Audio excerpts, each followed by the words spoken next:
Telema, tolobela mboka ye. Wole tosua kabimisa na poasa. Ba député to votaki, bazo salarié, tokende la funa, Merci beaucoup, il est 16h passé de quelques minutes. Mbote na binonion une fois de plus. Tozali na tona le bolojo to betaki biloko selon ye, ba propos nyon sozaki na tongo vome zaka ye.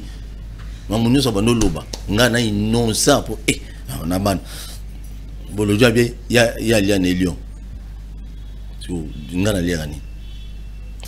Merci Naibi Bozebele. Une fois de plus, il va monter belé na ba union so ou bozota na biso lobby mukolo le 30 juin tout ça na plateau spécial na 14 gist. C'est ça je crois. Plateau spécial et à le 30 juin au to sangana je crois dans on a 5 invités si Dieu le permet. Tout ça na bango poto beta biloko na ndenge sengeli to beta li solo le 30 juin. Ils ont rendu nini et l'on est pour ça qui les 30 juin ils allaient les 30 juin banane babundaka et bateau babundaka ba famille biologique na bango lelo ba vivre na vinini parce que mon bateau musu babunda bitumba mais lelo on ne parle plus d'eux même bango même basina bana même bakoko na bango ba se retrouver souté. Alors on va parler demain donc lobby à 14h na WMSA télévision kozangate zala branché connecté si tout va bien tu s'appeler live na YouTube bien que bateau na ba linga tout ça live na YouTube. Ados Ndombasi moko ya ba élu ya ECD ya Martin Fayulu abendani na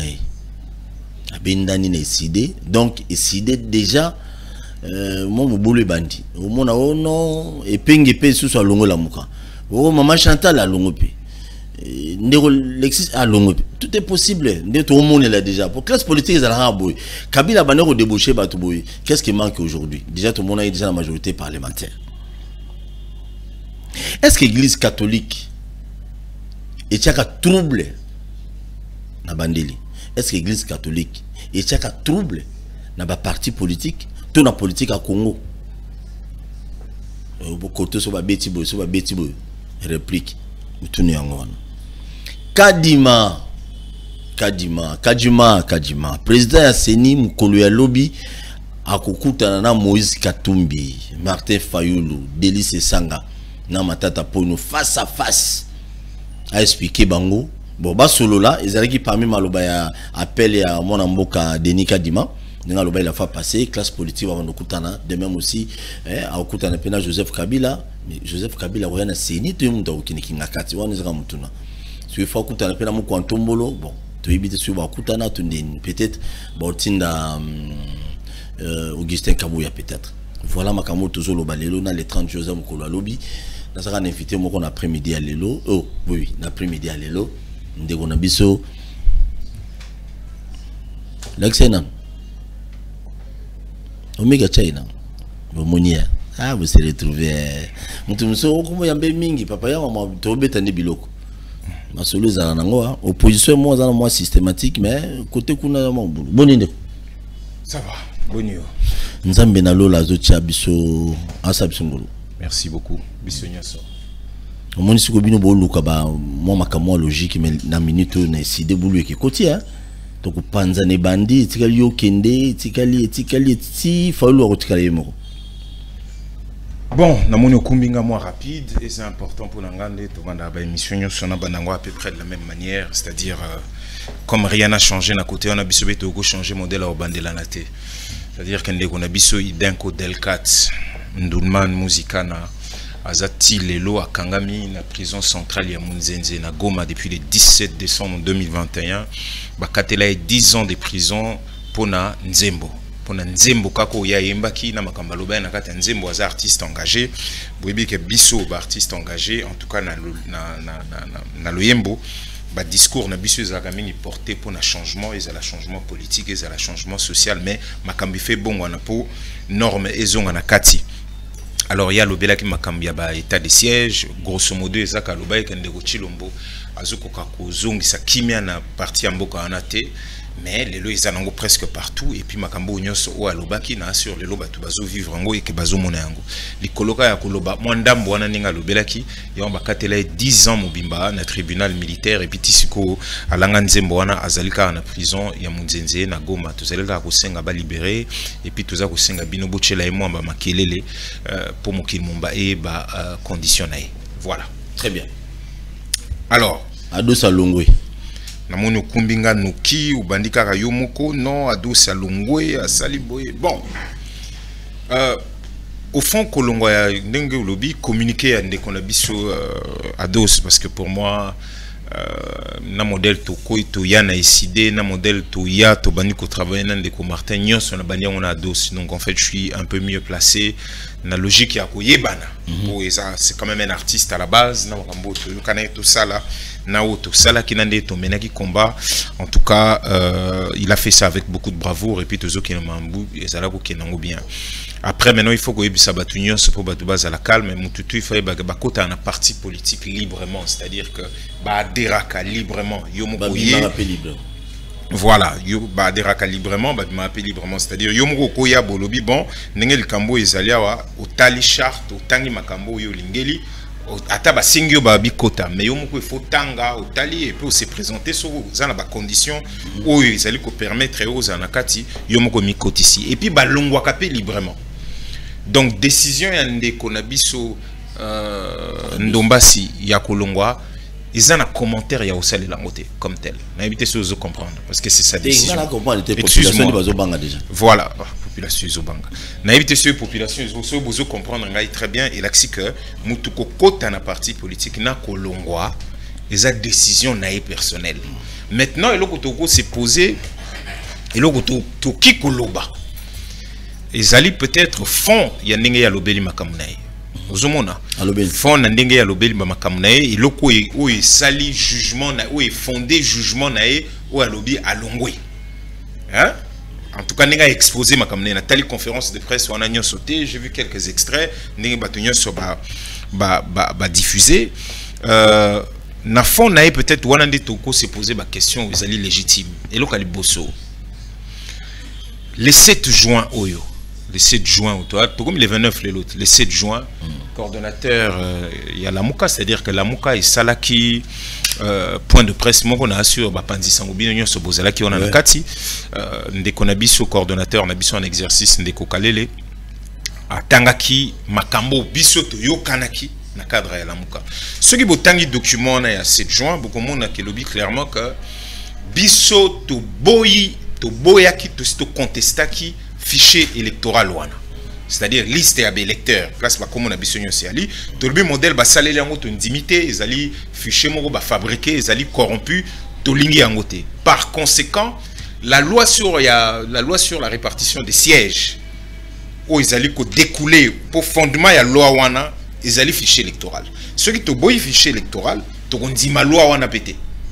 OK, à partir de là au coquille donc so boy déjà loi na répartition des sièges au boy qui déjà fichier électoral naturellement au boy loi tout le monde a en continuité et puis na souka soko yokotala o ndeko président élu Martin Fayulu le bamkolo to sali je crois il y a le 16 juin je peux na kobo c'est un jour moko mais des mémoires le 16 juin décision na biso ou to rendre na lobi bien décision na biso la nanga bien le 7 juin ozo comprendre na le 16 juin.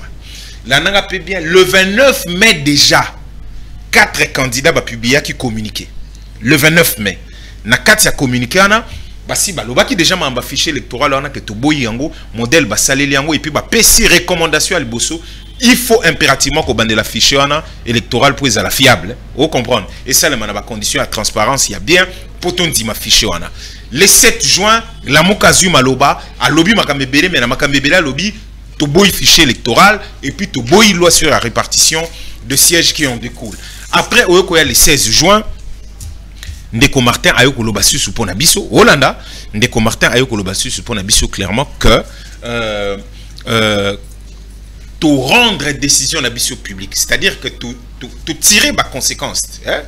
Le 29 mai ba 4 candidats ba lobby biso moko na la muka le 7 juin to se prononcer donc le 16 juin total n'est formé ça pour bakmanol ba il faut déposer dépôt ba candidature et bandi le 25 donc et bandi le 26 to lundi to informer mo kil mobima ke biso to zui décision to ko déposer ba candidature T siko tant que fichier électoral wana c'est-à-dire liste ya électeurs wana to bandeli yango te et puis to auditer yango te c'est-à-dire que va faire auditer yango ba auditer yango na cabinet ezali réputé à la matière pour permettre climat ya ko déposer ba candidature na biso ezala avant décision ana to sala ki ba réunion belé tango président élu azalaki aux États-Unis semaine on a fait peut-être 2 réunions batu nyonso ba se prononcer ki texte ozo mona na tangemaki batu presque nyonso ba se prononcer ki sur yango ezelo ko zoki mutuna surprise.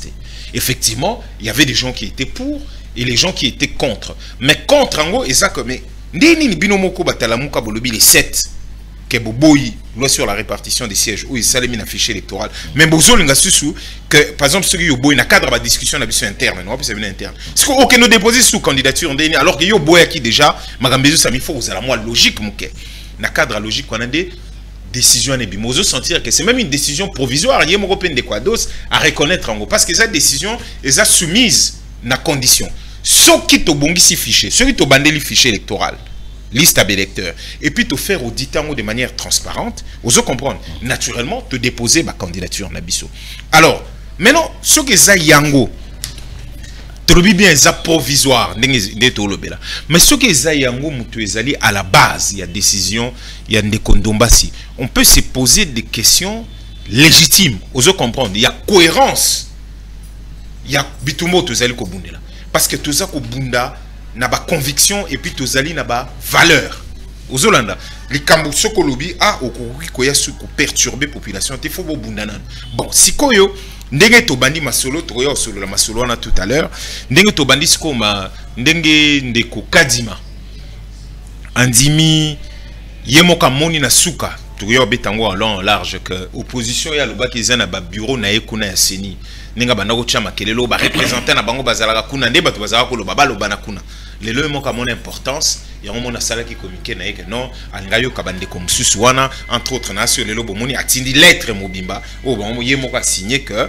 na kutana na bino to kutana les 30 oyo to lobanaki déjà to ndimi ko kutana les 30 pendant cela ici les choses s'est débloqué entre temps ozo comprendre mais entre temps mutu na ba conviction na ba makamuna a eu décision lobby à longue na décider peut-être c'est là où la question peut se poser il y a kolobaka cohérence à makambolobaki ba communiquer ezo signamo et signamaka au nom de tous parce que ba réunion pour ba communiquer en salema ozo comprendre et salema ka bisonyo so to vandi to pesi ba vie tito comme un compromis à souka on l'a dit mais nous respectons en tout cas en ce qui me concerne je respecte décision na maintenant ba question monsieur peuvent intervenir la kati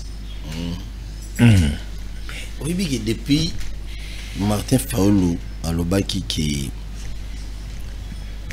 botin la liste ya ba candidat na binoté na sini bo qui nous déposer ba candidature na binoté et les équipes binois ba te belé ou vous êtes autour de Martin Fayulu il faut qu'on soit sincère et na bandelo lo banao Martin Fayulu a lobité Martin Fayulu a décidé c'est une décision il y a bisonyoso et puis na la question ba base na comprends que les sous musika koleka nazoya mokapena ce na lobi to que les musika koleka to boy cour constitutionnel ozo comprendre to boy composition à seni to contestant ti lo to contester ya monde ba bimi libana pour bana biso to boy loi électorale na modèle salema kango to mais na nyonso to lobi pe na congrès na biso que to ko boycotter élection té mais il faut to zalana cohérence to zabiso nyonso ba candidat en tout cas na za candidat na lukunga mais na ba élection au makambo salemi na transparence donc des to bako ezali ou ekozala crédible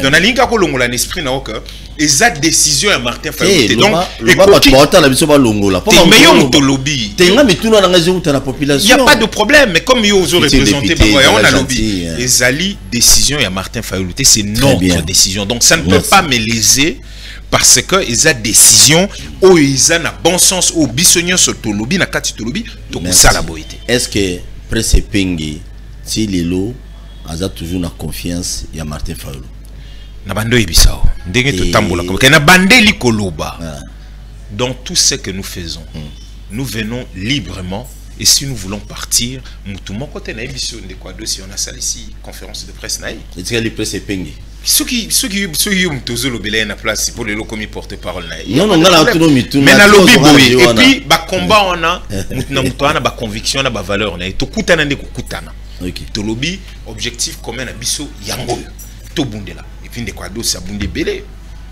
à Bundi et Belé, ça il faut le reconnaître, tout Bundi et Belé. Moi je peux te dire autre chose, comme c'est ce qu'on est questionnement. On a quoi dans le Bible. Ndekwados, aza parmi ba valeureux na bandeko quoi. En tout cas, bandambu na biso ka ndeto za na kati kuna ya makambwana. Baza ba valeureux oyo ba boya palissade. Donc tu lèves option la partie que ba bloc à corruption na ekuzomate. Baza parmi ba valeureux ou boya bambongo ya corruption ndenge na ndenge. Ba bengisi butuma le dit non, ya za na ligne. Donc pour ça, je l'applaudis. Vous comprenez? Maintenant, personnellement, je pense que na élégance naïe parce que maintenant il faut partir ne se prononcer officiellement là je pense en haute voix je pense que na élégance naïe na ba valeur au na bélier bitumba za ko bunda j'espère que ok na logique tina suka a ko respecter constitution ya bundele yo kangai a ko respecter article 110 na bité so ko article 110 na tangela pour public et comprendre au moins un article 110 ya constitution na lobby j'espère que à cause de bizaleli ya mabeto ezana parlement o ya combataki vous comprenez à cause de ngoté l'article 110 ya constitution il faut bizaleli wana zelana no obi te yozo me mangamo mango bizaleli o ya mabe ya parlement wana ingelo baite ndenge bato ya Kabila bakinda kuna basoma bango ne boloba ya soma bango na palissade. De même aussi, et cause à proposer payer à 200 dombasi, au poste Kingani, ce n'est pas ce que j'ai dit dans le lobby. Parce qu'il y a bizarre la mabe, il est valeureux à boya qui palissade. Tilelo à boya monga ba corruption. Atikalaye, moi je pense qu'il est resté entier. Je dis je pense. Maintenant, na lo baka élégance soane aux alatina suka, à quoi ba habitude à ma bête et salemi kuna ya batu alongwe na eboye otoza na parti tel a changé na ekan ndé kuneza la opposition na majorité ou lia comme maintenant allié à comme majorité mais article 110 aux zuluka koloba balobi boy pour na mandat ya mutu ici là vous comprendre balobi c'est soit mandat de député national ou de sénateur ou il y a sénateur prend fin par expiration de la législature, décès, démission, empêchement définitif. Mais ce qu'on a souka, les députés nationaux, sénateurs ou les suppléants qui quittent délibérément son parti politique durant la législature est réputé avoir renoncé à son mandat parlementaire. C'est l'article 110 de la Constitution. Babi député ou à l'ongwe délibéré. C'est-à-dire que, la logique, mon mère à l'obibon, je réfléchis à haute voix. Et puis, tu yebi ou ils ont seulement à parlement. Pour battre belé, c'est pas comme on a quand. Dès mon mère à lobby, par exemple, a démissionné. C'est lui-même. Il quitte le parti. A pessi ba raison. Maintenant, dans cette logique, il faut avoir autant et le copie constitution et lobby nakati. Pour moni, ndenge zalakawana siège ndenge tout le monde qui na parlement. Ndenge bon nyonso bazakana. Siège il y a député wanate. Il y a soit il y a plateforme, soit il y a parti. Parce que pour comme député, il faut beaucoup que ça seuil.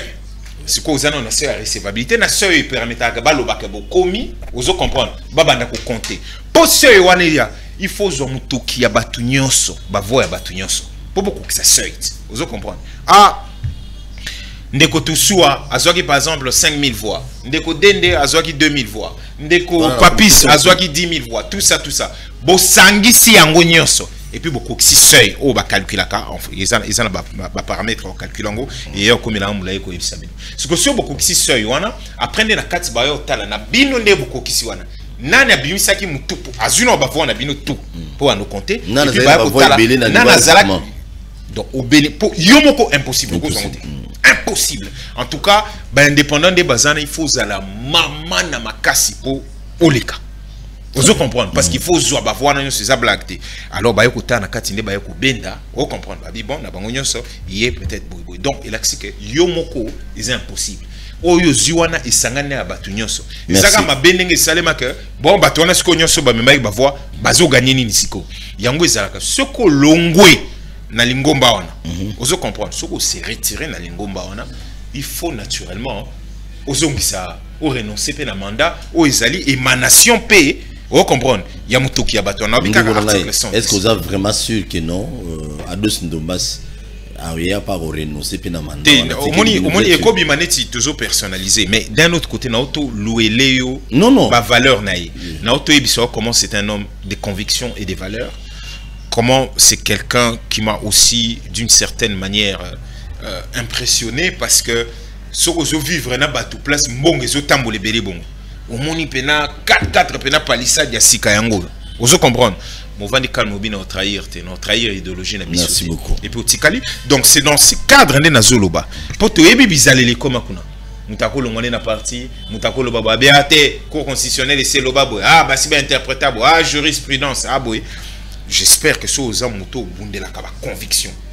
A bundeli vérité des urnes, a boyibo, andimi ba bloc en agnoso. Moi personnellement, j'espère que ceux qui te koyi na kate que oh na lobby siko tant mieux. Mais ceux qui te koyi na ka on doit interpréter l'article 110 na ba conditionnalité na union sur les na kati na ebi que il n'hésitera pas un seul instant compte tenu à ba valeur na ebeli nango de pouvoir tirer conséquence de sa démission ou de son départ. Église catholique. Ils ont la partie politique et tu as voulu que na kati il y a ma solo ya politique pour nani na mboka na biso. Aujourd'hui Église catholique hier plutôt en 2018 après 2018-2019 Église catholique a soutenu Fayoulou na démarche na vérité des urnes. Église catholique a accompagné Fayoulou pendant un moment. Est-ce que Lelo Oyo pour nani n'était Église catholique a accompagné chef de l'État na nyon so sala ya malamu pour na ba congolais ndeko na ngai beta bilo. Merci Ndeko. Déjà il faut nazoya kolongola no mambolobi mokomoko menalingo tchana na mutuka eza Église catholique via monseigneur Utembi mutu na suka bayo sala ketondi makadima po bango moko ba boya kadima na mutema moko ba il faut mutu aza capable ya koloba vérité des urnes boye bon ba église de réveil wana ba sali makamde ba sali titi na suka mokolo to sali ba marche à bloc patriotique bomona Ndeko Chilombo tinda ba François Béa tinda ba Mboso babati bakende bango nyonso po ba lobisa bango ba zo rendez-vous na bango ba zo rendez-vous na kobima bazo bima to comprendra te alors que makambezo mata contre Ndeko Kadima pour tout robo ya Rosar to ke na mamba Ndeko Kadima to kakaka non une étape a été franchie. On dit qu'à partir wana nde ba manifestation minene contre Ndeko Kadima et Katanaki. Donc ce que ba mamba ba soutien kobo sanaka te que Ndeko Kadima ninga zana sans accord ya nasuka ba église on a été cause la et puis au kolo bana biso te que à soutenir Ndeko Martin Fayulu non c'est tout makambia avec ou sans machine. Tu as dit ma machine une semaine avant l'élection pour nani. Bah tu faut bailler bagal kambwana. Bah tu faut bailler pour nani. Tu as dit ma machine. Tu le baka tu qu'une élection te sur machine on est en tu as dit ma pour nani. Tu as dit ma pour une raison simple. Banganga ya Nzambe surtout l'église. Baye ko yebisa biso balobi non. Ndenge zali awa boya na yebika na réunion na maman Eve Bazaï Bazalaki. Na yebika mikolo za actualité par rapport à Mamba Lubaki to lo belango. Ndeko Muzito alaki. Ndeko Lumbi père son âme azalaki na Ndeko Fayulu azalaki pe na réunion wana. Bango nyonso bazalaki na place ba catholique balobi boye. Biso tozana 40 000 observateurs. Batu ya église protestante bazana 20 000. Batu ya Simosel bazana 20 000. To comme 80 000. Vous comprendre. Avant que tu le cambo salema, tu koyeba déjà tu aux même na ba résultat pour tu tala bango ti na suka. I moyen ko sel lote bon di maka to kende boye, sinon te moyen to ça l'élection ils étaient sur boboyi.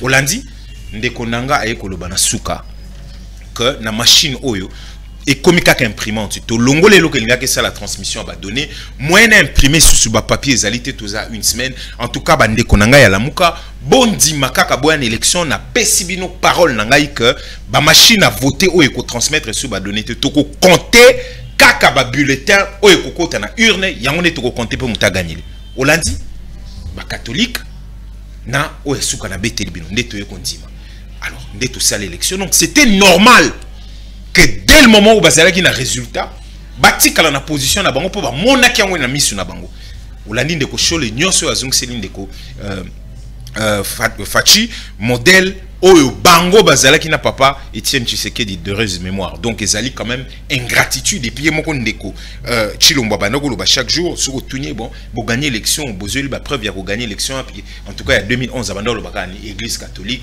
mamnyo c'est église catholique bolandi ba interview ya ndeko Kabundi na église catholique Mambasala ka ba chaka ba 50 tout ça on ne peut pas aujourd'hui église catholique on a 92 Bobby marche à ba chrétien ou isalema kana nombre abatu ezakina ba B José Pundu ndenge batu ba kufaka ebele pour na kufungo la conférence nationale souveraine donc église catholique ezalaka depuis kala au milieu du village vous comprendre donc à quoi ordre ten mais na ebisio oui comme sous pape François Alobi bona otanga po boka Alobi nous avons entendu tant de fois qu'un bon catholique ne se mêle pas de la politique ceci n'est pas vrai ce n'est pas la bonne voie un bon catholique se mêle de la politique. On n'a pas François Moutalobi. Parce que politique est au régir cité. Bango bazana peuple, bazota la passe ya peuple. Ndeko Mbata et Mokalobani, professeur Mbata. Yekuta lobak Yezu. Et puis à lobak Simon Kimbango Koutenenga Zaliwana, Bango bazalek opposant. Vous comprenez? Yé Mokazo bazalek opposant pour Bango bazalaka ka pembeni, il y a place peuple azalina souffrance à peuple. Donc, Monseigneur Ambongo, oh yé Mokalobaka na juillet 2019 a pesi coup de chance malgré qu'Alobi Ndeko Fayoulou m'a gagné l'élection mais monseigneur Ambongo Alobi du mal peut sortir le bien au début phrase wana aloba qui on a juillet 2019 mais yemo kopeka kana suka le 30 juin lobby le 30 juin on comprend le 30 juin 2020 Ndeko Ambongo Alobi makamoko na omeli aloba ki makambebele alobi ezalaka omeli de combat alobi clairement boy une occasion à 60e anniversaire et indépendance yamboka na biso Alobi azali ko inviter peuple nazo traduire en balamon na lingala Alobi nazali ko inviter peuple à se tenir prêt aux Hollanda le 30 juin 2020 peuple à se tenir prêt et à s'opposer au projet à s'opposer na projet à majorité parlementaire à l'époque de prendre le contrôle de la CENI en prévision des élections 2023 vous comprendre Alobi en clairement azo benga peuple abiba se tenir prêt parce que rwana majorité présidentielle izo sala tout na 2020 pour bazoa contrôle déjà Yasseni. C'est que nous disons ou c'est que nous avons commencé à le dire bon bazala comme on depuis kala. Et puis yemo comme Talobi tant aloba en 2019 que du mal le bien peut sortir avec Koloba Lobi très bien cette coalition FCC à l'époque FCC Nakash a foulé au pied la volonté du peuple qu'il avait accepté parce qu'il espérait que du mal originel pouvait sortir un bien. Malheureusement le constat est là Alobango le 30 juin 2020 Alobaki qui vont résister Atikala Koloba Kuto Atambala mon côté Alobi bien les 19 janvier par exemple 2019 tant à mon déjà m'ambezoya à lobby clairement à lobby personne ne pourra leur faire taire yé ba catholique tant que l'homme congolais ne sera traité dignement tant qu'une partie du pays fera l'objet de balkanisation comme Paul ensemble nous disons ne craignez pas votre souffrance aura un terme et aucune partie de votre pays ne sera bradée on ne peut pas croire en Dieu et se taire devant la souffrance de l'homme. Et c'est important pour comprendre la logique na bomba la calme. Ils sont avec le peuple. Il ne faut pas y avoir que le bolobi, Bazana Martin Fayoulou, Basutena qui est sorinine. Mais non. Tant bazo sala makambebele, mukoloba pesen ba voiture, mukoloba sel bo batu ba ba komina ba catholique, ba somi bango ba sel. Et pourtant ils sont toujours restés dans une logique. Il faut tous aller en respect. Pour yo qui makambe ko kabuya lobby sugi avant-hier. Mais c'était dangereux. Yo na tiki en tant que journaliste, yo marmouya lobby contre ba catholique. Oh bazui bambongo katumbi, oh ba kosaki bango ke ba ko paralyser Kinshasa, ils se sont ah bon? Non ba catholique Ndé balobaki que ba paralyser Kinshasa et nous on se retrouve avec 5 personnes. Bon comme peut-être une manifestation à Zolo la 5 personnes té, moi tout répondre ba makamna Zolo baté alors que entre-temps un président d'un pays Kenya Monsieur Ruto William, je crois, à lobby boy, ba troupe naïe, oh ils allaient la cata EAC, c'est-à-dire les troupes kenyanes, oh ils allaient la cata EAC, ba kolongwana mboko te jusqu'à ce que mboka na biso Congo et comme na armée, na police, oh ils allaient capables de sécuriser la population. Est-ce que vous comprenez les et puis quand lobby à lobby on presque un on a président il y a Burundi, Évariste Ndayishimiye. Vous comprenez? Pour Évariste pas ça le bas qu'il cambouana. Il est pas éco-bandela. Bizarrement, aux atteintes à réaction musclée. Vous comprenez? Mais par contre, qu'est-ce que nous avons? Nous avons tous les Congolais, donc ils ont dit, peu importe Congolais ni noakoya ko lobalikamo, n'importe quel Congolais ou a menacé ceux qui sécurité ou ta ko menacer boye na ko attaquer sans remords, sans hésitation, wanandeko Chilombo na je paraphrase, hein, je ne dis pas exactement, si vous voulez na trouver ba monnaie, je peux trouver ça facilement, que na ko kenaiti na souka sans remords, sans hésitation.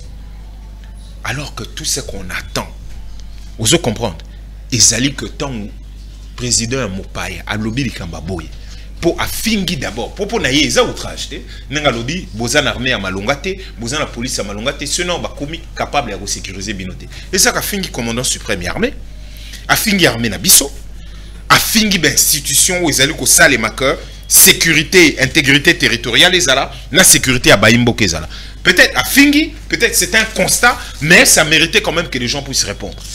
Tout le monde y répond, mais les Congolais lambda de bango bazako menacé les lots oyoka ki fulgence muteba archevêque ou azali kuna na Lubumbashi na sur boyoka ki mambalobaki alobi clairement que ennemi ya régime oyo ezali ba catholique té ezali ba Congolais landaté en réalité ezali corruption en réalité ezali injustice ezali social ya batu ezana ba fait ezali insécurité le loba mobondo bazaka na sima awa Ozolanda, c'est ça l'ennemi où il y a régime. Régime fait travailler pour la cohésion. Tous alibana yamboka moko on ne peut pas kondima et zalato comme une période électorale que les gens soient attaqués aussi frontalement au mekeka ko sala boy ba interpeller au mekeka ko lobali kamutel ah batini perquisition ah boy on attaque tout le monde on a l'impression que comme un prétexte les loba catholiques il lobe zalaki FCC et zalaki Assemblée nationale et zalaki premier ministre tel mais finalement quand est-ce que ça sera votre responsabilité et d'accepter et d'assumer les résultats il y a ba responsabilité na bino bozui pendant 5 ans c'est ça la bonne question. Très bien, merci na bino batobozo landa biso, mais est-ce que na minute on est toujours qui ne bouille, n'engue batonyo so bazo décrier deuxième ambo qui non élection aux transparente est-ce que l'église catholique tina souka a osala toujours nanga ma peuple ndende ko na biso lobi bon ça reste à vérifier parce que makamanga na monde comme vous avez mon boulou muke. Nous avons mon boulot parce que côté toujours ka transition mais ce qui transition n'est toujours qu'on a ba couloir belé ba bi transition ko zala. Bino bon qui n'est pas la tradition il y a 2 ans ndeko tu se prononcer déjà na mamona to ebité non mambio zo le belanga modèle non le belango te parce que o zo lo ba masiko qui transition ko salema et bando lo ba maka semaine passée honte bango babi ba cette élection en décembre yo kaki bango nyonso bazo décider ngo yemo wa salo baga lobby président Seigneur zo rassurer que élection ko salema attend donc azomona te o ya Seigneur pas zo lo baka élection ko salema bande ko kabuya ba lobby ba liste na bango déjà après élection ko salema yo ko lo bolobi non biso to zo lo baboy to sto lo ba likamba transition et puis na ko bande le longo pour na biso si les bonnes élections ne sont pas organisées le 23 janvier 2024 à minuit tout le monde déjà mbalebela oui ndeko Chilombo azali suscité et dans ces cas ils a transition sans yé aux Hollandais pour na biso c'est la constitution va commis bongo oh papa que nous tanga osuma lembe bolinga komela modèle ni olinga komela modèle ni pour comprendre c'est-à-dire oh bucha kaka Ernest le président reste en place non Wanezali soki élection est salémi, il y a un président qui est élu en attendant, vous comprenez, remise et reprise. Oh, donc des alternances, en attendant saléma. Ce qui moi quoi qu'ils allaient donc élection salémi. Ce qui moi quoi qu'ils allaient est Rwandais, vous comprenez, président Wazali en place, à côté de le temps quoi qu'on est à la régler pour passer à la maram d'abord. Mais ce élection salémité. Dieu qu'on interprète l'article en Sunday. Makamisa non au clair donc monsieur de Stoloba donc après quoi oui ça bisoté té ce que salémique et tout comme une étape pour una personnalité consensuelle parce que au moins moyens à la source une décobati exacté pour en principe égo à la décobati mais moyens à la source yé ezalité poyé azali na union sacrée et puis ils battent campagne officiellement pour Ndeko Chilombo ce qui élection salémité boza sur la confiance na ndeni il y a une équipe ya campagne. Bon, il pas. Oh mais bon mais il y a le baïka qui non mais Tina va tenir union sur soutenir président de la République Félix Antoine Tshisekedi Tshilombo Mukwantombolo. Kasi mais bongo basi bapona déjà babenga oni bapona déjà basi bapona déjà équipe na bango ba présenter union sacrée sur et puis ba lobe ba na candidat na bango biso to ba comme équipe à campagne gouvernement mobimba équipe à campagne nandenge ba chambre anami balé à la Sénat et za la ba o ya biso ba député ya Assemblée nationale tout ça ba wana nyonso ndenge bazali na kati basi ba pona déjà en tout cas ba nyonso bazali na kati ya Hussein uzana à peu près 300 pasteurs en tout cas ya Changu wale zaka ya Changu na ceux qui Lukunga 300 ya Changu na Lukunga baza na kati ya union sacrée bango bizarrement bazolo baté na bango bazalo au milieu du village pour moi basi ba pona déjà 300 pasteurs au bazalo les catholiques n'ont pas de problème kasi po yango tuzo comprendre 300 pasteurs bayaka mukolo ya présentation sortie officielle union sacrée na stade obi mukolo batunyo so babimaka ba prêtre non ba quotité mais batunyo so ba 300 pasteurs na bigi très bien mais 300 mais ba yoka ki message ninga libanda côté ba batama très bien problème ezalité pour no bimanti kuna ya on a un problème ezalité mais vous êtes d'accord nanga que 300 pasteurs on a besoin yo ndimisanga ndeni bon peuple a yebi que 300 pasteurs ba ki église na église na bango ba kotaka bango bizarrement bazoté à l'ilobate na au milieu du village pour passer ba poni camp politique na bango oh mais c'est comme ça nous ta recevoir bango nyo c'est na ba journée d'hier des combos ça recevoir 300 pasteurs et puis ba ya bango na bandi ils ont gêné une ba pasteur muso ba côté union sacrée non ça ne peut pas me gêner c'est de leur liberté mais la seule chose est que si ba lui bazar oté à l'Ilobanzambe et que balobi que l'Ilobanzambe zaka au milieu du village juste depuis que l'Ilobanzambe zaka na peuple au milieu du village, c'est-à-dire que l'église est aux côtés du peuple, parce qu'aux côtés de ceux qui souffrent, de ceci, c'est très bien. Mais sur Bolobi, que l'Ilobanzambe, il faut aller au milieu du village. Bon, 300 au bakoti na union sacrée. On est allé karaya Changu na Lukunga. Pourtant, on peut suivre un district etikali wana mwamba na funa. Ouais, Kisangani bazali. Oya Luebo bazali, ya Moika bazali, ya Ruchuru pe bazali. Très bien. Siko ba pasteur wana ba mususu pe ba roya pe na kana bino. Siko ba pasteur wana bazote ya Liloba kwa nini ya village. Merci beaucoup, Moukolo ya Lobi, Congolais, Union sur le stade de Martyrs. Même Martin Fayou, dans ma boucle, on a Kolo Lobi. De 30 jours, Lobi, dans le stade de Martyrs, il y a qu'avant, Bokina concert et affaire. Bokina va concert à Batumsus. Mais Lobi, Boya avant et Belé, Boya et Belé, dans le stade de Martyrs. Maman a surprise de Rose à l'animou quand on me le yémoko. Yémon a Bible, on a verset biblique, mon prière au salle.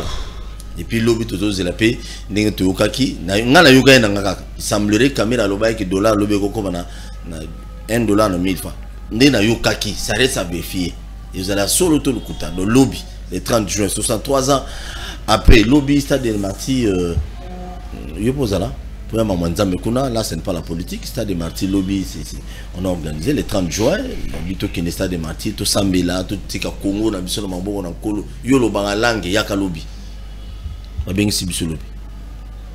Donc, on a eu 5e année, il y a 30 juin, défilé militaire et ça limité.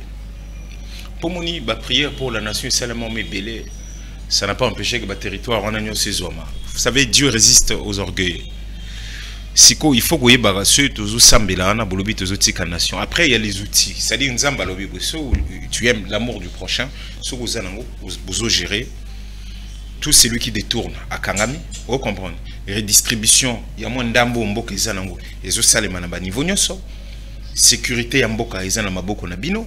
Bamboka yango na tisiko izana maboko ka ya bato mboki ya banguna o bazo bunisa Congo na Rwanda na bango.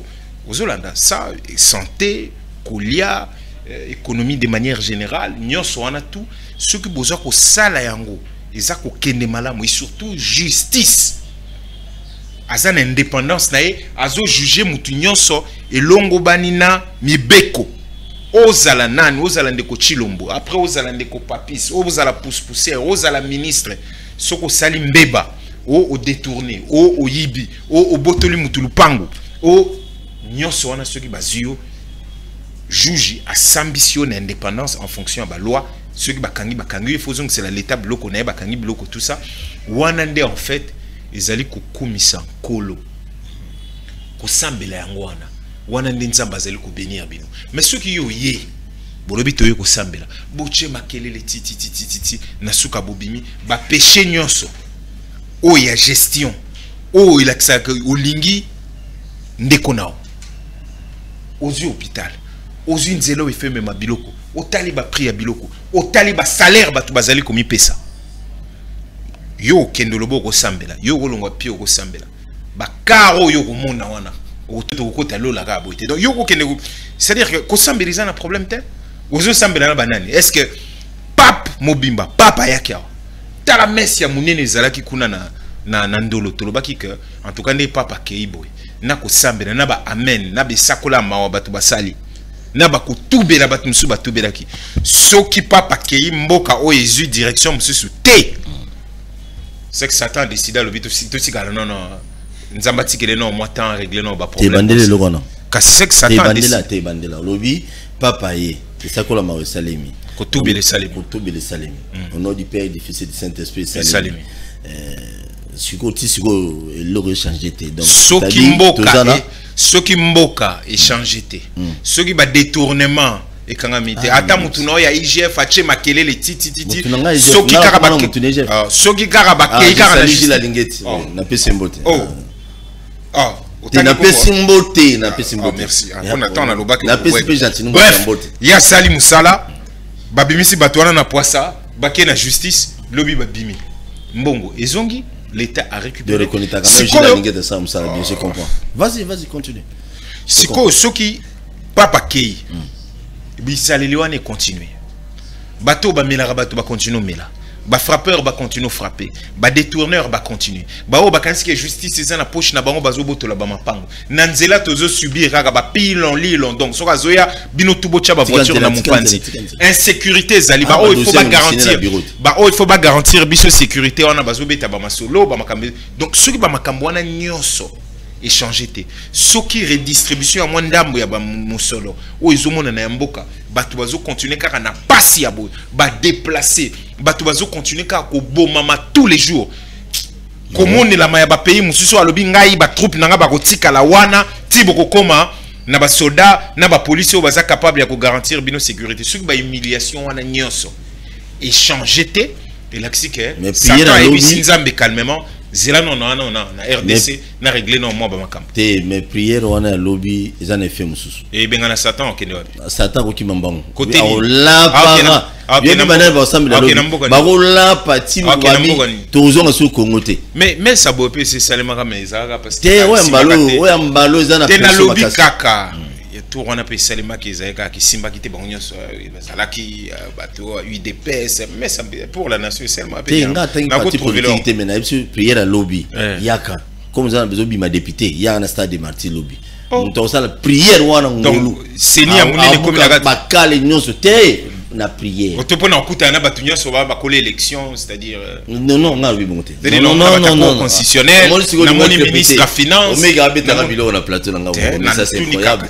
na lobby boy donc Nzambe na sambela tous les jours on a aux appels na stade te lobby eza prière moko exceptionnel nana otea nana otea wana surprise papa donc clôturer ce prière eza pasteur ya union sacrée l'union sacrée de l'église te na bi pasteur moko za kana kata union sacrée monisiko yondo zone l'union sacrée pasteur za raté on a des chrétiens mais 300 au bakota ki na kata union sacrée te wana te moko na bango te ate bon ate basi na mabonza pam si muto osambela lobi akola pa ba oza na besoin mabonza te kuna mabonza pe za raté lobi nga ona okende mais na umela te mabonze ezalate donc mais ba drapeau parti politique ndezala te pardon ngana ibi makambo na te soki yoka na loba clairement soki basambela nzambe mais toyebi ekomami na bible miteme bongwana même à 6 mois des élections miteme bongwana tous entre biso ba congolais soki bobimi kuna na église wana na messe wana voilà bozala gentil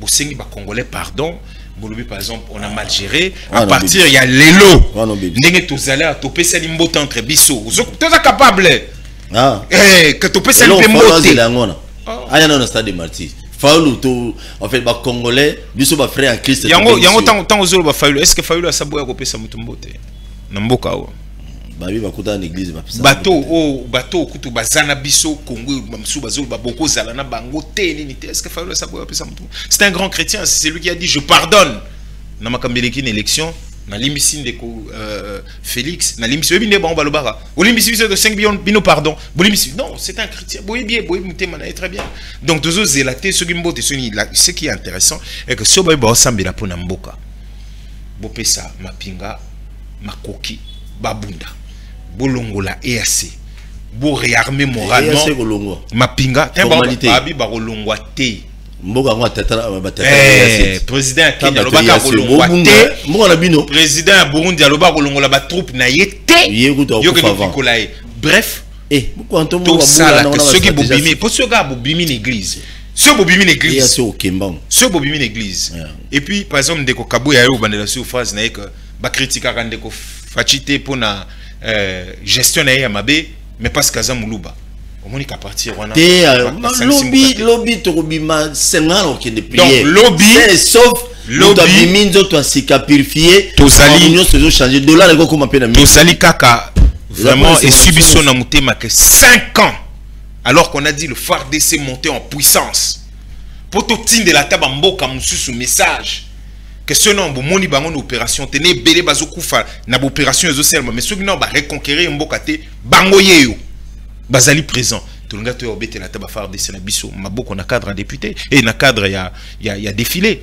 mais bon malheureusement Kasime yango ne salaka yango que sambela nzaka ko télévision bitumba toza trahi et pas ba pays voisin to bengisi wana bazaka armée ba David ya sio ba sisio sambela ba ke guerre kasi yango ndelo bit siko guerre yango les 30 prière et bon dans ton guerre 63 ans toujours fêté l'indépendance 63 ans na ba parti ya mboka na biso l'état zalaka susu na makolo ko tsakuna te ozui ba ruchuru ba kichanga ba yo suki kana stade de martyr te na bilobi après prière bunagana olubi David nazolo baboy 63 ans après indépendance mboka ya Lumumba mboka ya papa na biso Etienne Tshisekedi oh paix à son âme 63 ans tozolo bela indépendance mais président mboka mususu aloba kolongola ba troupe na été tant que bozan armée na police pour nous sécuriser mboka mususu etini ba soda na bango et puis bisomo ba mboka na biso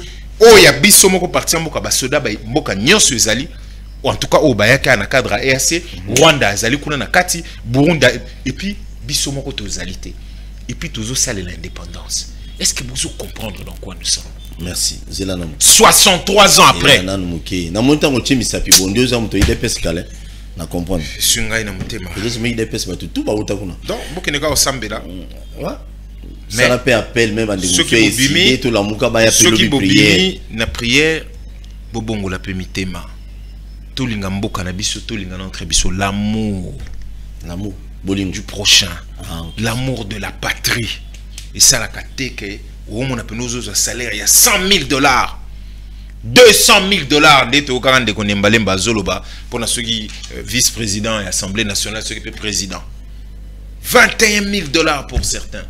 Bon, ndeko chilo moyena l'obésalité pour y aller na ka ebine salaire na été. Bref, il faut tout ça là que o yozui o kanisa muninga na suka kuna eska zo ata ya kolia. Merci. Erio lali eske bandeko kuna na babuchu na banini eske bazana o ya kolia e Rwanda tolobi tozali mboka tozana indépendant mais boto loba indépendance sango na nini mboka mobimba parti mombeza na maboka batu mususu awa kaka na plateau de pateke biso tozo kwa so okendo sala bilanga te est-ce que bozo e banzalo ezali comme na Kinshasa obi ebino wa problème na va faire beaucoup de matite colis déjà zamba do bandela zéro siko na o perdre nanu o nyonso lo na kinakati moi ko zo ezali te moi ko kende et pourtant na za na Kinshasa est-ce que mais 63e anniversaire courage il y a indépendance ya mboka. Après prière, le monde become vraiment très bien. Je salue tout le monde qui nous suit depuis quelque part. Mukolo ya lobby le 30 juin. Et ça date ya histoire ya Mokanabiso 63 ans après. Kadima président Seni akoyamba Matata Ponyo akozala na Delice Sanga na Katumbi baonyo so 4 bakozala. So mutuna tozo tuna. Et après le solo wana Martin Fayulu le solo ko changer. Après le solo wana assurance que élection ekozala tout est kuna ko banga négociation te non tout tigela non moko antombolo yenda continuer na COP biso to roya ata après 2028 kuna ba question eze belé ba congolais ba se poser ngayo na sala soza na besoin ba réponse ba kasi yango na te beta biloko longola ngomba on tout fongola téléphone et loko na liboso bo constater et lobama kimbale bela ka opposition ezala na kati ya seni wana ah basana ba envoyer soka tolobi ou kaka bande ko na biso ba comment ko défendre senior on dirait bango moka izara ya bango moko wana effectivement izara bango mo na kati izara ngo monocolore et partisan soka biso tolobi kaka na soka bi bongo batu na bino be ba kuna bino bolo ba bon lelo bon monique tolobi batu azaloba le chien aboie la caravane passe na suka to monaka ndeko kadima yemoko ote nayo kana bango baloba eloka boso neti biso atalamuka photo kamona donc banda ko loba abanda ko yokate aboye ko yoka donc toko se poser question sur le timing mais ce qui est sûr décision na biso ezalaki rendue par le président élu les 16 juin au tolobi que toko kende toko déposer té tant que fichier salamité toyebi ki yango bouger ba ligne omoni bato nyonso non biso toko kende toko sala kaka boye nangonga bazai ko se poser la question ba kende lo banani mais bato faut ba yeba pona ko calmer mwana ya mayele mazaka turbulent na classe ba comme ça que chef de classe pona ko calmer mutu ezodoka ka komi ya bomone liboma parce que vous ne partagez plus le même position na suka ba pesa ke diazepam omone calmer donc vous boulez te kende to zaliawa bokei poso boloba to moni tant ka lobby à lobby habito kutana président élu na meeting habité to kutana to ndimi to kutana poso ki to boya ki boloba mais bino boza ba radicaux ezaka ka boye makam na bino nyonso bolinga te to lobby to ke to yokana to yokaye ye pa yoka biso ayebisa biso ya zali capable ya kosala surtout na kambo to lobby affiché électoral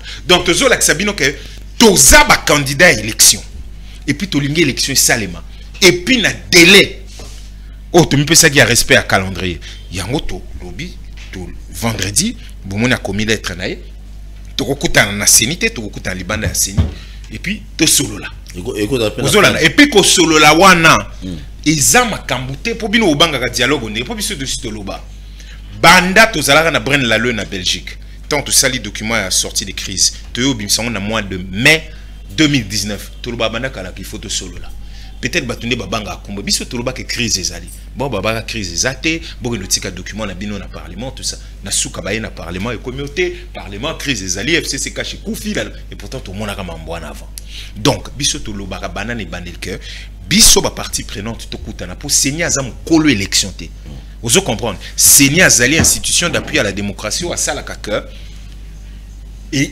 à ça la que partie prenante bateau bazali ko mibimisa devant peuple que balingi ko que peuple a pesa bango confiance et les kamala mon peuple pas pour voter mais seigneur à l'équipe aza souverain que le peuple était peuple ndaza mukonzi donc quand il y a des problèmes bato nyonso bazomona que bozo tambola ka pona ndeko chilombo que processus est bandi eza chaotique to solo là bolingi te bon lelo ninga yeko solo là tant mieux tokosolo nae ingolo bateke to bimi kuna tondimi yi d'abord azana capacité à négocier ba makambo te yi azoya ko loba makambo izali o tokoloba sur le plan technique ya seni o yetali na seni et puis toya o panza teke nyonso tokoloba makambo nyonso nikazali donc ingolo bateke na biso il faut pesa biso moi et sider ya azana capacité ye yoka ensemble tozo bunda ponani pona ko longola bango ba capacité ya ko nommer ba député na ne ba nomaka na 2018 yango moni ba catholique bazalo il faut président seigneur za capable de la vérité des urnes vous comprenez to ndimi ko kende ko solo là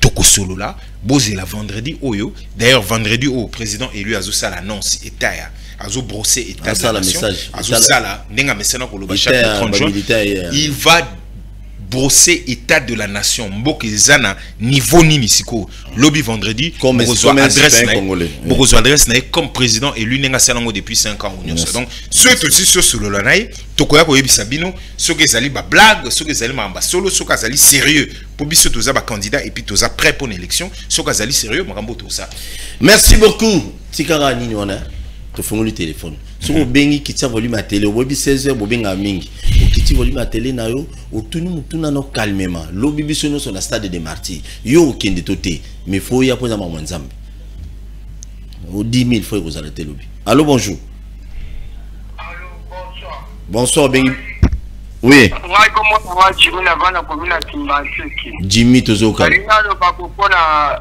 no adopte dommage na makambo aloba kitenda lowe idée mais les télévisions adopte dommage na ko bongo te parce que les là azana grâce à ma fait fol bon toko contribuer que ça va toi na ya ko sala mais autre ko senga yi ada capable ya décidé après ça tika siège wana na remplaçant mususu biso bana puna tozo senga boy tolobi tokokende élection sans Martin Fayulu na 2023.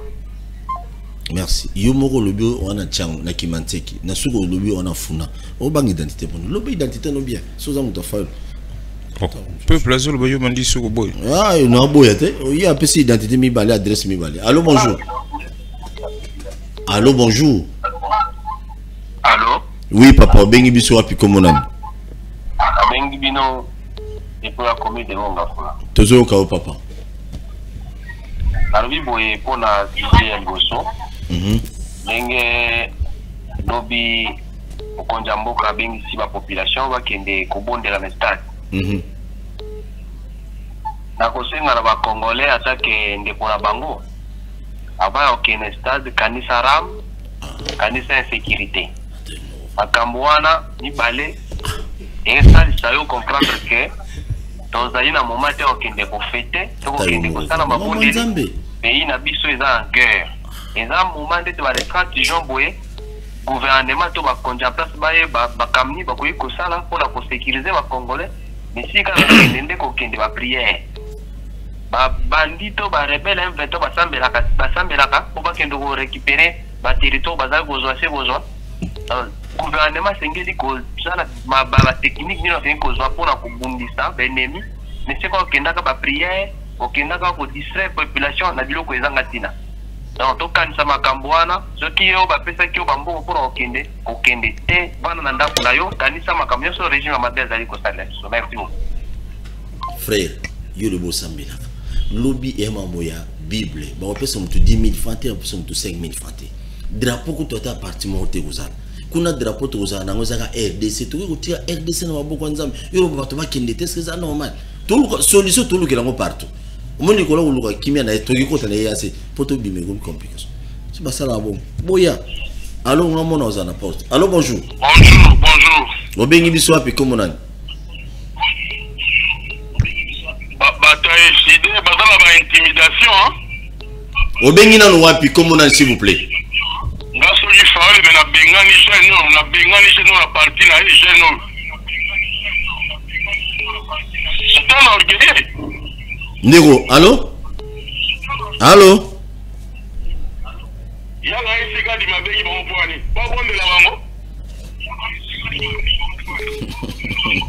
N'importe quoi. Je suis désolé au Kata on décolle. Non, crédit c'est là qui déjà donc c'est ça le problème donc. S'il vous plaît tous à la gentille n'a pas invité na biso boyebi émission yo bato belé bolanda ngai na lingato respectable invité na biso. Sous un problème personnel, il faut opposer problème calmement parce qu'il y a des milliers de personnes qui tu n'as pas service, lobby stade de martyrs. Il y a un parti de drapeau parti politique au côté. Allô? Allô, bonjour. Bonsoir. Bonjour. Obengi biso api comment on a na bengi na masina komona ma Ibrahim depuis masina beta biloko biso to balbango balobaki ke dollar ko kita le 30 juin est-ce que c'est vrai pour kita te ko kita te non to comme le 30 juin you pose tout avant pour Ibrahim zela lobi le 30 juin to na parce que ba mesana ko ta biso ba chobo po baninga muso bazana ba peni ba wapi wana guerre ezosila te pas ezobakisama na landaki na TV awa bakitisi bato ya ba pays Afrique ya dollarisé kokita biso toujours tozala kaka likolo eko za stratégie na biso c'est bon merci merci beaucoup dollar lobby bozelana botuna dollar te est-ce que ezali voix officielle Nde le bail de dollar qui t'a lobby, ça reste à vérifier aussi, hein. Ça reste à vérifier. Nali n'a pas confité. Est-ce que c'est une voix officielle? Tous les années le bas cité. Bon, on suit le bâton officiel là. Vous la titre comme à minuit le 30 juin. Ceux qui quittent wana, bobengi batoana botuni. Non, quinoa mutete. Je vous aime bien les Quinois. Bande Congo Bila. Allô, bonsoir. Bonsoir. Oui, au bengi biso api comme on a. Bonsoir. Oui. On a bengi bino depuis combien de temps fula. Toujours ka ondeko. Papa na lobi boy. Insécurité awa biso na commune ya Monga fula. Basimbaki bato bazo enlever ba. Insécurité na bandundu. Insécurité na Congo. Papa toko kende wa est n'en parlons plus. Dollar lelo, tout au tamboli na partout au bino voto tamboli. C'est 26 000 francs congolais. Bango bazo le lobby ezo kitana $1 na ndengeni. Papa, photo de la namo tema, l'amour du patrie. Ba président na biso ba cause na biso baza nangote. Oh biso tozo lukato bunda to sala tozo koka ko asina ngote to ko kosima ngote mais tandis que toza ba jeune photo investir ou bien pour photo sala pona mbuka na biso pona bana na biso mais bango bazo sala pona expatrié ezala kate oyo wana bazo kende lobi bako kabola mbongo eza mbongo mboka oyo bango bazo kabola ngate ndana zo seperana pouvoir ôter. C'est bon, c'est bon, c'est bon. C'est bon, Ndego. C'est bon, c'est bon. C'est bon. Nous sommes benga. Ndego nangai. Il faut union sur ma continue, mais sur bazo salabo mon angote. Vous avez gentil. Hein? Bien union sur kako boya. Et ça na beaucoup de monter régime monter ko yé au sein de biso bola moi 100%. Bon ça manda mo ya malam. Loba menanda. Tout continue appel. Hein, quand même, lobby dollar, au lobby dollar comme on a 26. Nga ici on a tamboulé les longs à 26. On a évité futur député na biso le Congo sur mon yango. Allô, bonjour. Bonsoir. Allô, bonsoir. Oui, au bengu api comme on a indeko. Na bengi ya monga fula. Na monga fula ka. Como papi. Na bien. Siko Kiko toleka awa walo maloba ya solo maloba oyo eza na nzela mais yozo loba lokwa mutu ozokotela bango ozokotela mutu tangi be fo loba be oyo tipa nazoloba alobaka monena nzela makasi yango kala ngina loba. Merci beaucoup. Bino lugina olona loba bino boloba et tozo ngana bino nzela moko yé bien DJP Bimelo. Allô, bonsoir. Paul Tosua, nazo pesa biloko. Oui, au bengi biso api comme on a. Téléphone aux autres déranger si. Ami présenté na Willy Nawej depuis mon fléri. Willy Nawej.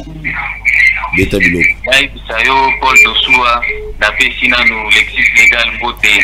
En tout cas, lui c'est mon préféré dans les Garamingi, surtout ma intervention là. S'il vous plaît, quittez le volume à télé, hein. Quittez le volume à télé, tout sur la bien. T'es quitté le volume. Volume. Ces pays, tout est devenu politisé.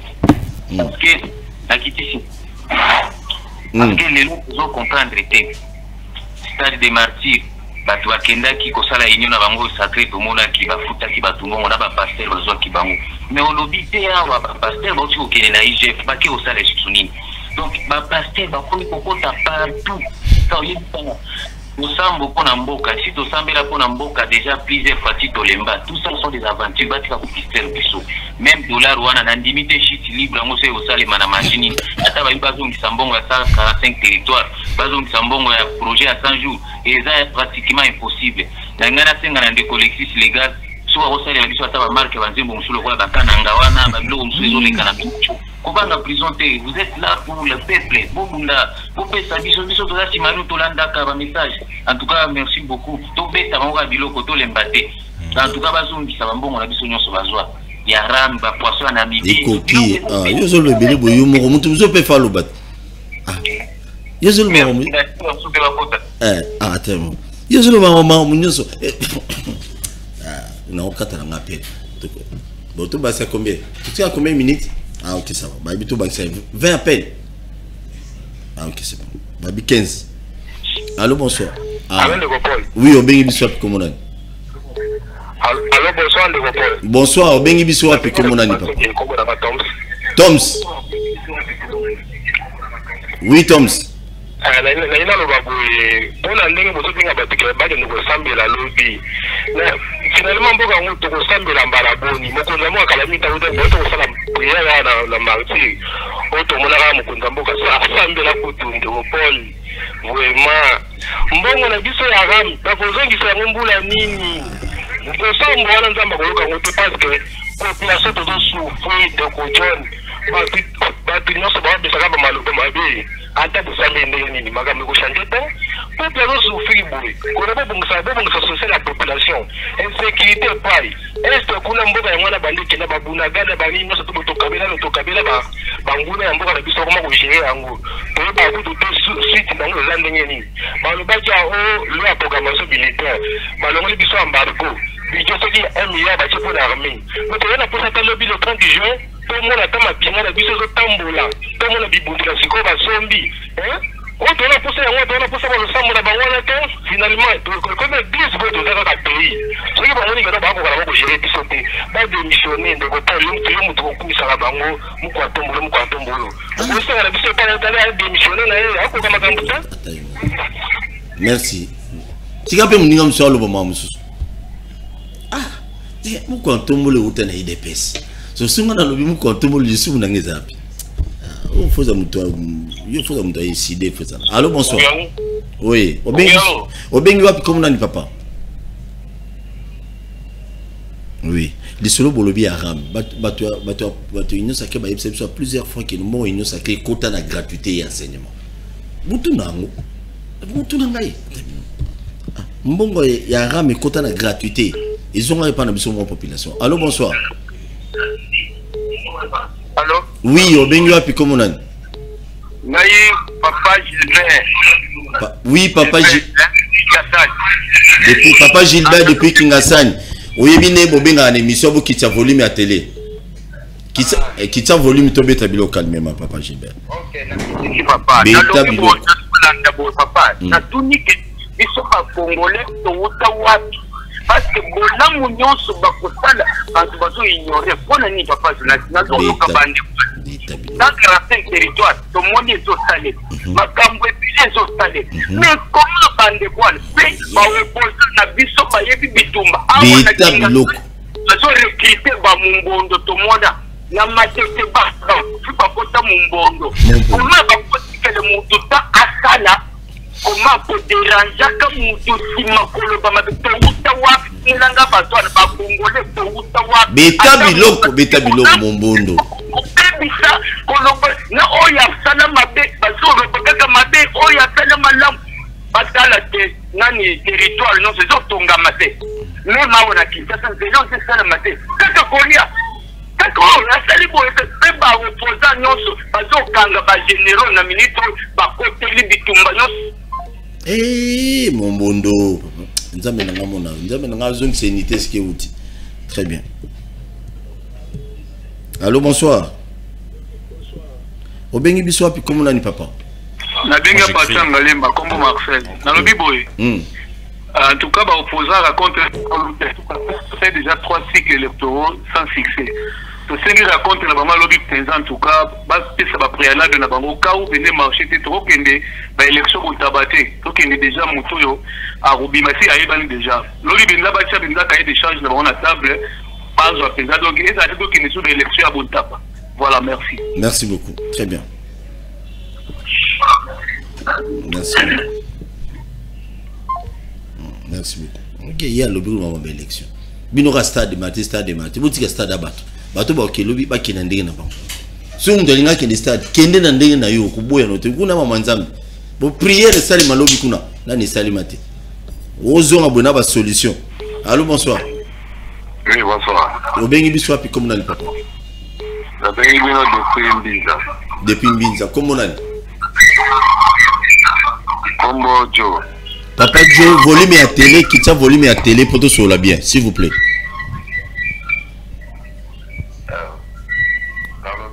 Oui. Bon, comment tu vas comprendre que tout ça de la, tout que les prières, tout ça de la pour nani. Tozangi mbongo na mboka. Tozangi richesse na mboka, njamba pesa so richesse mususu. toujours le nino juste c'est que nous sambela to sambela sur nino jamba pe biso nyonso to tangi pe ba classe pour mes dates de tcha mayele na mboka te banene ya kodengola pe mboka. Merci beaucoup. Très bien. Biso abatongo bazala ki bakende kaka na poto ba vekise ba ya na poto bino moko mbongo muketo zozo awa to sala monyo ba ya wafuta taxi ba taxi ba taxi ba sala ba parking ba jimbo nyonso ba parking au mona na lati tiko dis-moi et ça na mundele muto azoi ba sombongo to ne to comprendre ce phénomène biso moko to organiser d'abord mboka na biso. Merci papa. Merci beaucoup. C'est ça. Tant que vous avez besoin de foutre taxi, vous pouvez faire un logo. Tout le monde appelle le Congo Bosali. C'est ça l'organisation. Le Canada a organisé son beau. Merci papa. Merci Ndekomso. Merci beaucoup. Merci. Bonne soirée. Maintenant, il y a le coup là. La famille mobile, la maman.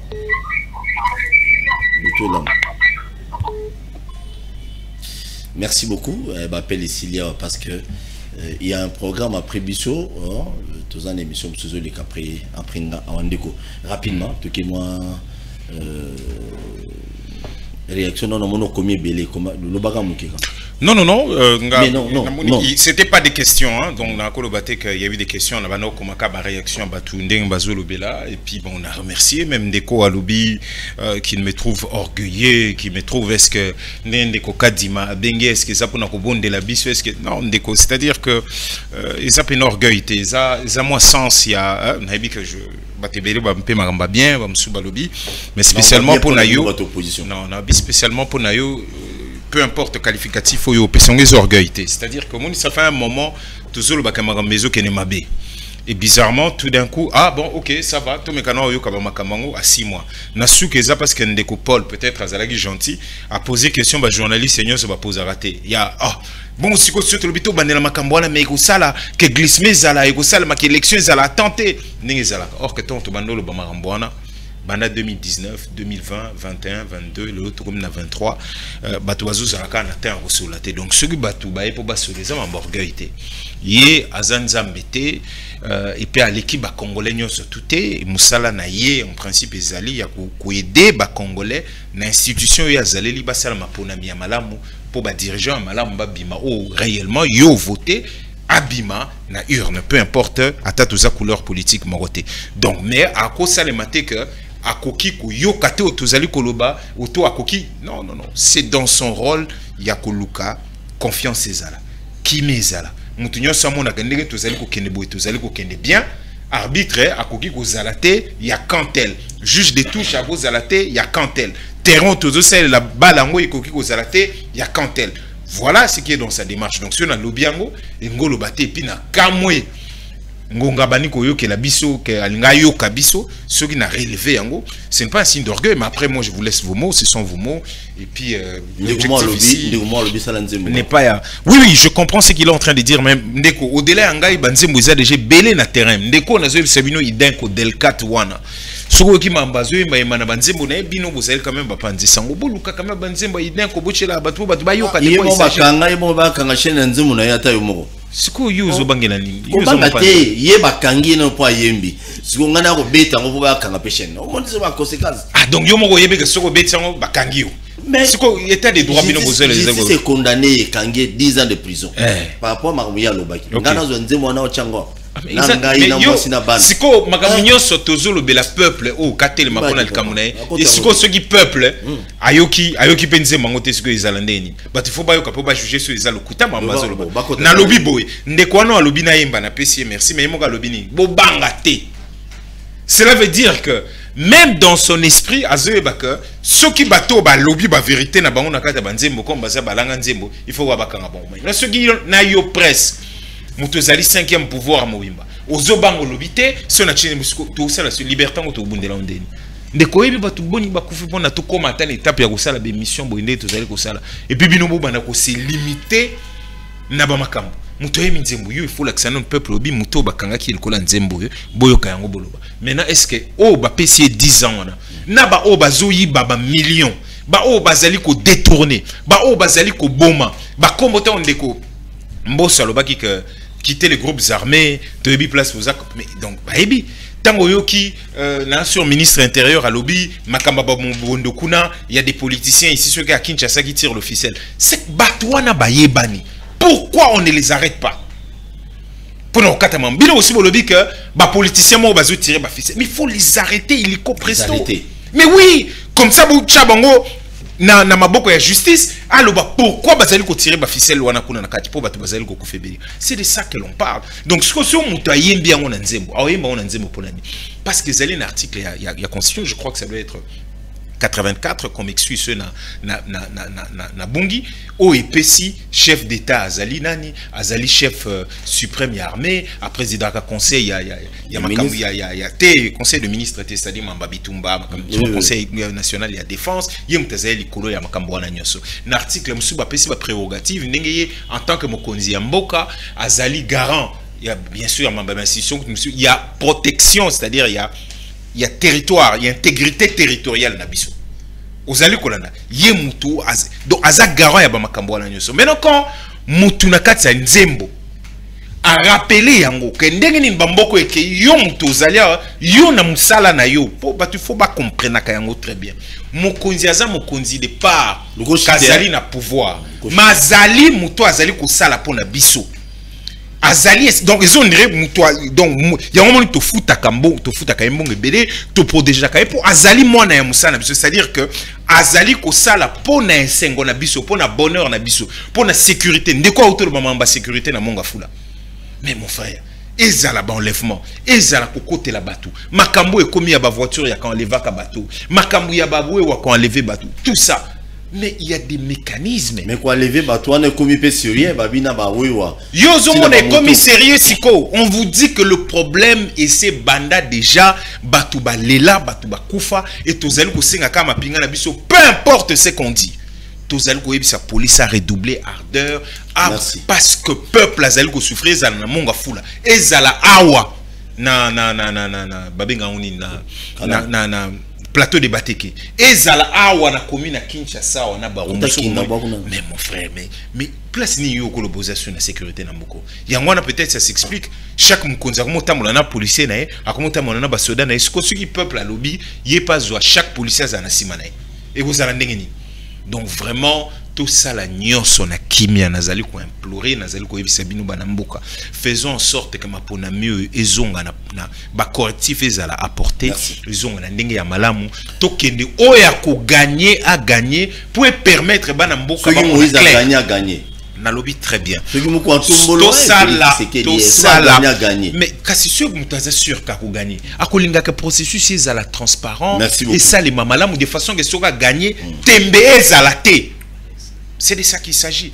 Donc, en tout cas, on a payé merci. L'obindé na hôtel Bandeko Martin Fayoulou a s'adresser à la nation, à brosser était à la nation. Discours na donc 63e anniversaire et indépendance na biso et salika tozali mission ya kolela to kanisa ki makambo eko kene malamu total atam mboka ko récupérer quitter ko récupérer ba mboka o nyonso kei to mona défilé munene ya mapinga na biso mais malheureusement to kanisa ke soki ba longoli o to longoli notification na ONU o kuna partir à lelo to ko somba minduki ndenge to zali le FARDC vont monter en puissance to zali ko senga kaka yango et salima mais malheureusement na modèle o to zaleli nzamba sala kaka bato ba ko sambela lobby effectivement so bokende ko sambela compte tenu ya makambo wana bokende bino ko sambela mais soki bobimi bobongo la mutema. Merci beaucoup. Merci bokende liboso lobby bapisi RT etani omega yumdo kindi 10h yo foke kuna omega ok kuna ola pola bakino ba lobby bo mutana drapeau to babing bino na drapeau lobby te bo yaka bo yoka prière au niveau ko tokela tout mana ici là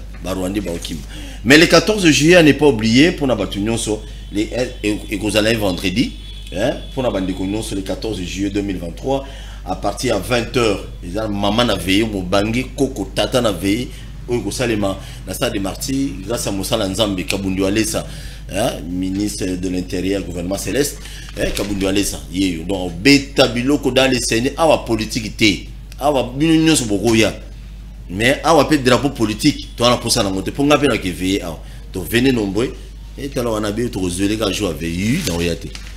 Boya bino nyonso le 14 juillet nous serons là na stade de Martyrs, tu as Sambela, tu as Netola, tu bine la colo et danse et bina.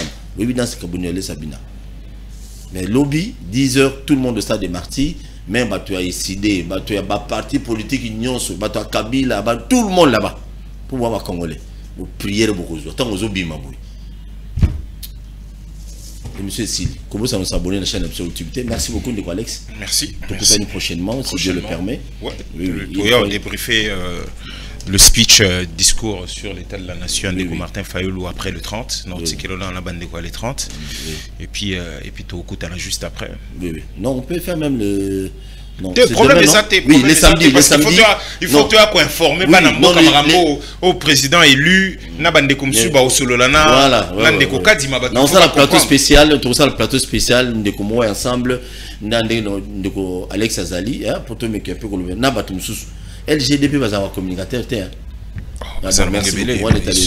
merci, je vous aime bien, rediffuser l'émission à 21h si Dieu le permet. Tokutani Swinzambe Rozonga te lobby dans un plateau spécial il y a les 30 juin 63 ans après indépendance na biso nini ya sike bakisami na Congo tozana mwa bandeko ebele au moins 5 invités na 14h téléphone ouvert ba pesi biso 2 heures ya émission de 14h 15h 16h ici donc vous allez connecter brancher vous allez maman a fait le lobby à le 30 juin mais biso to melelo te so dans la journée ça pouvoir mais to melelo c'était lo. Merci beaucoup.